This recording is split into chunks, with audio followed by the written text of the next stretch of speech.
बर्फबारी के बाद जम्मू कश्मीर, हिमाचल प्रदेश और उत्तराखंड के पहाड़ कितने खूबसूरत दिखाई दे रहे हैं।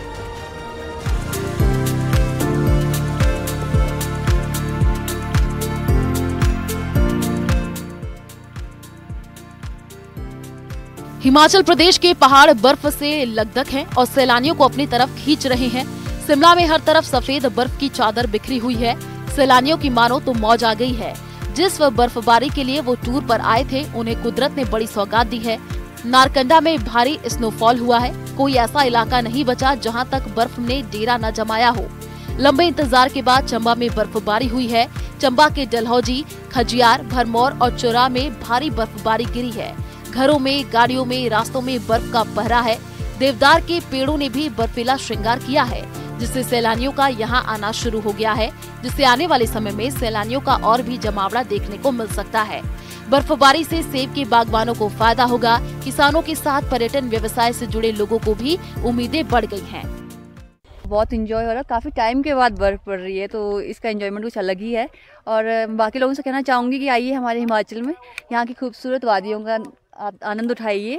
जो खेतीबाड़ी करते हैं उनके लिए बहुत ज़्यादा जरूरी था और उनके लिए बहुत ही खुशी की पल है और हमारे लिए एंजॉय के लिए बहुत ही अच्छा दिन है आज। सर बहुत एंजॉय कर रहे हैं। एक्चुअली शहर में लोकल तो बर्फ़ पड़ती नहीं है, इसलिए हम साइड पे आ गए और बहुत एंजॉय कर रहे हैं। धर्मशाला की चोटियों पर भी सफेदी छाई हुई है। बर्फबारी से जहां सुकून लौटा है तो वहीं इसके साथ साथ दिक्कतें भी जरूर सामने आ रही हैं। हिमाचल में बारिश बर्फबारी ने नेशनल हाईवे 4 समेत 504 सड़कें बंद हैं। शिमला में सबसे ज्यादा 16 सड़कें बंद हैं। वहीं चंबा में सबसे ज्यादा 323 ट्रांसफार्मर बंद हैं।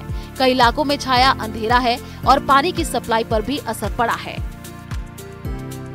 वहीं जम्मू कश्मीर में भी मौसम ने जबरदस्त पलटी मारी है। राजौरी की वादियों और सड़कों पर बर्फ की चादर है। रास्तों में बर्फ गिरने से सफर मुश्किल हो रहा है। रास्तों से बर्फ को हटाने का काम युद्ध स्तर पर चल रहा है। जम्मू के डोडा की ये तस्वीरें देखिए। भरद्वाह में जबरदस्त बर्फबारी हुई है। वहीं पर्यटक नगरी गुलमर्ग में तो सैलानियों की मुराद पूरी हो गई है। वो जमकर बर्फबारी का लुत्फ उठा रहे हैं। न्यूज़ 18 में आपका खैर मकदम। मैं हूं मुनीर हुसैन हुर्रा। इस वक्त हम मौजूद हैं टंगमर्ग में। सयाहती मकाम गुलमर्ग के साथ साथ टंगमर्ग और मैदानी इलाकों में बर्फबारी फिर से शुरू हो गई है और आप देख सकते हैं यहाँ टंगमर्ग में किस तरह यहाँ पे बर्फबारी हो रही है। अच्छी खासी बर्फबारी हो रही है। सबसे पहले हम बातचीत ही करेंगे इनके साथ। आप कहाँ से हैं? सर अलीगढ़ से। अलीगढ़ से। कितना आनंद ले रहे हैं इस बर्फबारी का? काफ़ी आनंद आ रहा है यहाँ पर। जैसा सोचा था उससे और अच्छा लग रहा है। अच्छा जी, आप क्या कहना चाहेंगे इस बर्फबारी का? बर्फबारी में काफी आनंद आ रहा है। बहुत मजा आ रहा है, काफी मजा आ रहा है। हमारा पूरा ग्रुप है 25 लोगों का और इस समय हम ऊपर गुलमर्ग की तरफ जा रहे हैं। टर्मर में खड़े हुए हैं और बर्फबारी काफी अच्छी लग रही है हमको। तो नाज़रीन, आपने सुना है कि किस तरह इन टूरिस्ट का कहना है, काफी आनंद ले रहे हैं इस ताज़ा बर्फबारी का, क्योंकि अब यहाँ से ये लोग गुलमर्ग जा रहे हैं और यहीं पे ये उतरे हैं अपनी गाड़ियों से और खूब इस लाइव स्नोफॉल का आनंद ले रहे हैं। और कश्मीर में देश के कोने कोने से लोग पहुंच रहे हैं। इतना ही नहीं, विदेशी सैलानी भी जोश में हैं। We've been here for 3 days, but unfortunately, there has been no snow. But the snow that we've got today is beautiful. If we get more of this, and if we can get longer runs, it will be beautiful. If they get a chance to come here, it's wonderful. The people are so friendly. Yeah, definitely friendly. It's my first day doing my ski lessons in Gulmarg, Kashmir, and I enjoyed it very much. I love the place. I love the people. I love my instructors. And I love everyone here. Jammu Kashmir के 6 जिलों में एलवांच का alert है। इसको देखते हुए बांदीपोरा में सेना के जवान युवाओं को स्पेशल ट्रेनिंग दे रहे हैं। Bureau report, news 18।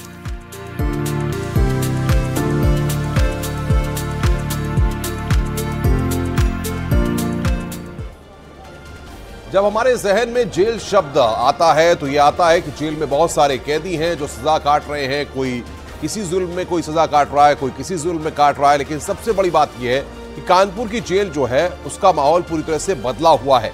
आध्यात्मिकता की लहर कानपुर की जेल में है और कैदी वहां पर सुंदरकांड का पाठ कर रहे हैं।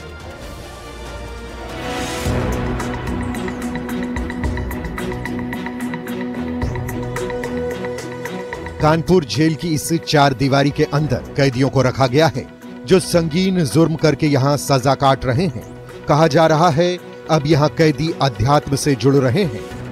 अब वो रिश्तेदारों से मिलने की एप्लीकेशन छोड़कर अब धार्मिक पुस्तकों की मांग कर रहे हैं। यही वजह है कि अब पिछले एक सप्ताह में 500 से ज़्यादा हनुमान चालीसा और सुंदरकांड की पुस्तकें इस कारागार में लाई गई हैं। अयोध्या में 22 तारीख को श्री रामलला की प्राण प्रतिष्ठा होने के बाद से जो कार्यक्रम बंदियों ने देखा, उसके बाद से इनमें धार्मिक भावना और ईश्वर में विश्वास ये सब बढ़ा है, जिसके चलते धार्मिक पुस्तकों का पठन पाठन, सुंदरकांड का पाठ, इनमें सब में रुचि बढ़ी है और ये नियमित रूप से कर रहे हैं। मंगलवार को खास तौर पर सामूहिक तौर पर सुंदरकांड का पाठ किया जाता है। पुलिस के मुताबिक अध्यात्म से सीधे जुड़ने से उनमें निराशा का भाव नहीं आता। इससे क्या होता है, जो रिलीजियस बुक थेरेपी है उसमें यह है कि कोई भी व्यक्ति जिस देवता को, जिसको मानता है, अपना आराध्य मानता है, उसकी आराधना करता है। उससे संबंधित जो धार्मिक ग्रंथ हैं उनको आस्था और विश्वास के साथ पढ़ता है। इससे एक तो उसमें जो कुंठा और निराशा की भावना है वो दूर होती है, वो पनपने नहीं पाती है, आशा का संचार होता है व्यक्ति में। जेल अधीक्षक का भी मानना है कि धार्मिक आस्था बढ़ने की वजह से कैदियों में बड़ा परिवर्तन देखने को मिल रहा है।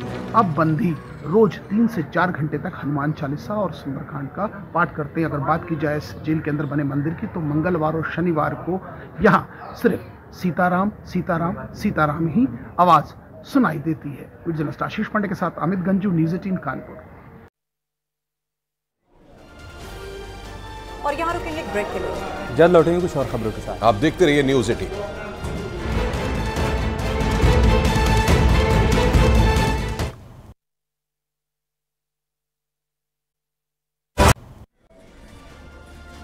खबरों में आगे बढ़ते हैं। नैनीताल में जहां आम लोग ठंड की चपेट में हैं, तो वहीं जानवर भी इससे ठिठुर रहे हैं। ऐसे में जू प्रशासन को इन जानवरों को ठंड से बचाना एक बड़ी चुनौती बनी हुई है। बदलते मौसम से पड़ रही ठंड ने नैनीताल में आम लोगों के साथ जानवरों को भी परेशान किया है। तापमान में गिरावट से चिड़ियाघर के जानवर भी ठंड से जूझ रहे हैं। इन जानवरों को ठंड का एहसास न हो, इसके लिए जू ने भी इंतजाम किया है। जानवरों की इम्यूनिटी कम ना हो, इसके लिए भालू को गुड़ और शहद की डोज दी जा रही है। पक्षियों को अंडे, लहसुन, मुर्गी दाने का स्वाद दिया जा रहा है। वहीं रेड पांडा फल और सब्जी खाकर ठंड को भगा रहे हैं। हालांकि टाइगर और लेपर्ड को भी भारी भरकम खाने के साथ हीटर ब्लोअर की गर्मी दी जा रही है। ऐसा फिजेंट्स के लिए तो हमने नीचे इसमें हल्दू बिछा रखा है और ऊपर तिरपाल से ढका जा रहा है।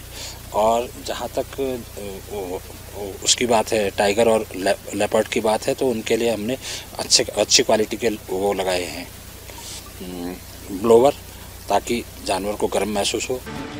दरअसल नैनीताल जू में 210 जानवर हैं, जिसमें 2 टाइगर, 4 लेपर्ड, 4 भालू, 7 रेड पांडा समेत पक्षियों का संसार है।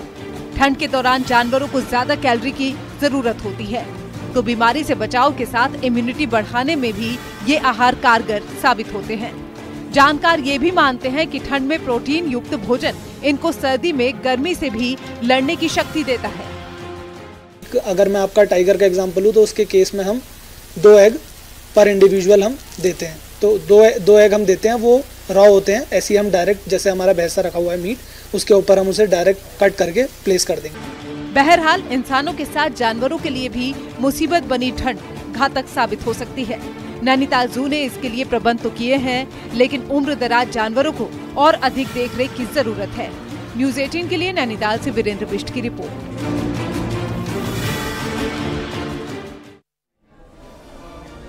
क्या रुक रहे हैं छोटे से ब्रेक के लिए। खबरों का सिलसिला लगातार जारी है, आप बने रहिए हमारे साथ।